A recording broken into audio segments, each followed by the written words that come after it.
Hello everybody. I've been doing some videos here showing a wax resist. I wanted to do some full body shots, and now I'm going to do close up. Okay, again, this is a field tile, which is the professional word for a floor tile, or a backsplash tile, or a bathroom tile. Just a plain flat tile. This is handmade by me with my press. So this is what you call a handmade field tile. There's a difference when you're making tiles by hand.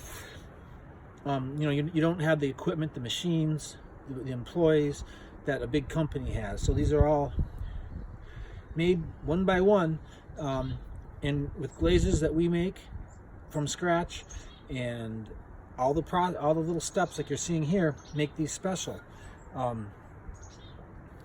That's special because it's done by one person, one company, a small business. This is wax resist. This liquid here is called wax resist. It's a very common ceramic. It's a necessity if you're going to be a ceramic artist. It's basically, I only use it in glazing.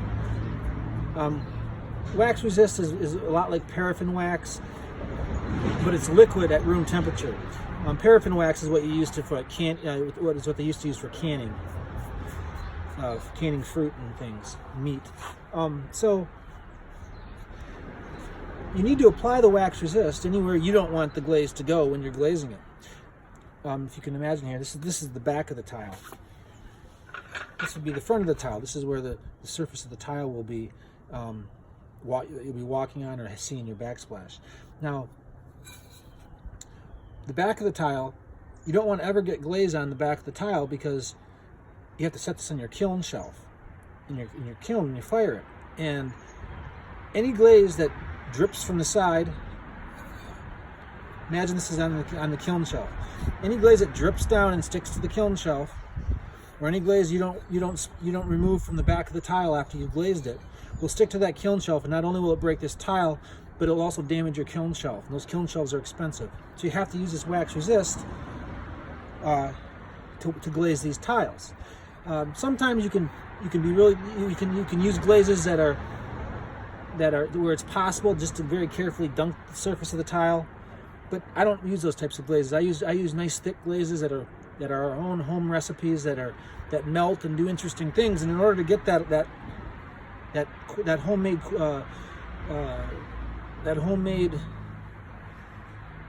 glaze look that you get with handmade tiles, you have to wax these.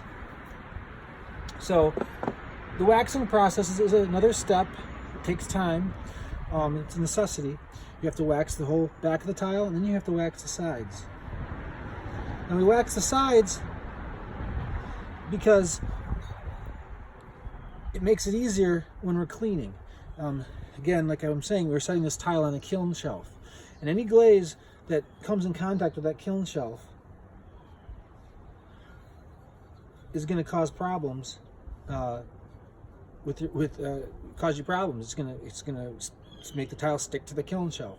So when we're done glazing these, we'll be sponging and cleaning these sides. Now it makes it a lot easier if we just do a little wax strip up the side of the tile. While we're taking the time to wax the back, we also just swipe down the side here. Now remember, these are going to be field tiles. These are going to go side by side with grout in the middle. So you kind of have to imagine how far down you need to go to keep that glazed surface. All you need to do, because there's going to be grout in the middle of these tiles, you just need to wax about halfway down. That ensures that when the grout goes in there, all the surface on the side here that's going to be unglazed, because everywhere we put this wax resist, there will be no glaze there. This wax resist does a very good job at, see how it drips down and makes a mess? It does a very good job at covering up any surface you put it on. It will not allow it will repel the glaze. So in saying that, as you see me swipe down the side here, you might notice I have my fingers and stuff sticking out. Okay, you have to be really careful with this wax resist. This is not something you can wash away with soap. If you get this wax resist anywhere where you don't want it, you have to basically burn it off in order to start over again and re-wax the tile. So when I'm handling this brush, any little wax that gets on my fingers while I'm handling this can easily be transferred to the surface of the tile. So you have to always make sure that your hands are clean when you're doing this. I suggest glazing several tiles in a row without even putting the brush down. You know, maybe do 10, 20 tiles. And you apply this wax resist to anything that you don't want to get the wax on. So here, this field tile, you know, I have these tiles stacked here on the ground. And as I'm doing this, every once in a while in the sunlight, I see little microscopic drips of the wax resist coming flying off. You want to be aware of this wax resist anywhere it goes. Now it dries after about, you know, 5, 10, 20 minutes, depending on. Right now I'm out in the sunlight, and there's this draft. So these, you know, it doesn't take too long, but like I said, this wax resist it's like paraffin wax. It's like candle wax kind of, but it's liquid at room temperature. So even when this wax resist is dry, you can still kind of rub it on your fingers, and you'll have a kind of a residue like you do when you hold candles. And if you get even that little residue, if you have enough of it on your fingers, it doesn't take much, and then you pick up tiles that you're going to be working on, you can transfer this wax onto the surface that you want to glaze, and then you're going to have difficulties. I'm being very serious about this, because it is serious to learn. And but it's not something that's impossible to control. You can use wax resist at the same table where you're glazing your artwork. You just have to be careful, and every once in a while you want to clean up and be aware of where you've made messes. If you're doing 100 tiles and you're wiping your hand on your shirt, you need to be aware of things like that. I like to glaze these tiles using one hand to do the brushing, one hand to hold the tile, and I very consistently do that without switching up, without touching without using this hand at all for any type of contact with the wax. Always kind of checking it, and, you know, just making sure that there's no wax resist on my fingers.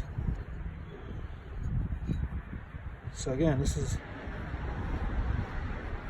how you wax the backs of tiles. Now, when we dunk these tiles in a bucket of glaze, I will completely submerge the tile, which means the whole back and everything will be soaked in glaze. But this wax resist, like I said, and I'll show you in videos to come,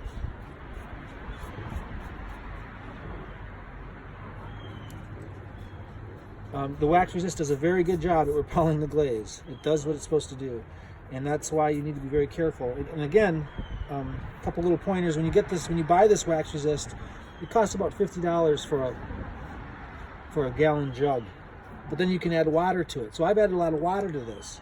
The more water you add, the more it wants to drip and make a mess, but you also save more money. It still does a good job with a 50% water, 50% wax resist mixed together is what I'm using here, and that still does a good job at protecting the tile from glaze. And you can water it down even more if you like, but like I said, then it starts to drip. So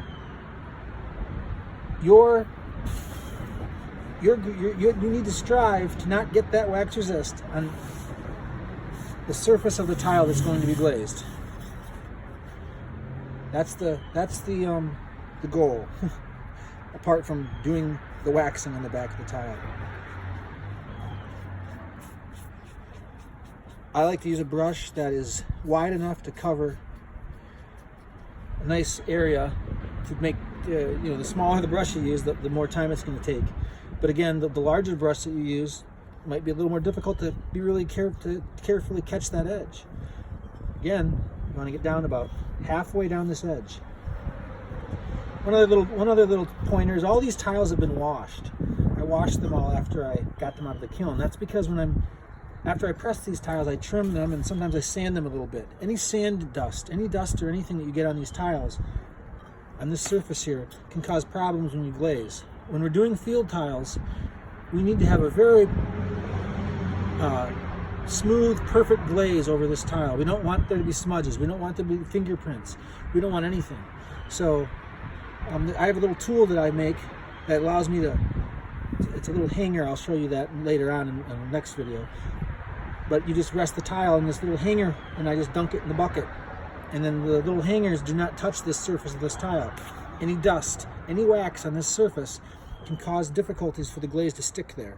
And then you're going to have problems. And then you're going to have tiles that aren't going to be nice and perfect and smooth. And you're going to have customers that are going to want it to be perfect and smooth. So again, this needs to be a pure, unblemished glaze over this surface of this tile. And then you want to make sure the edges halfway down are the same. So it's a tedious process, waxing, but it's very important.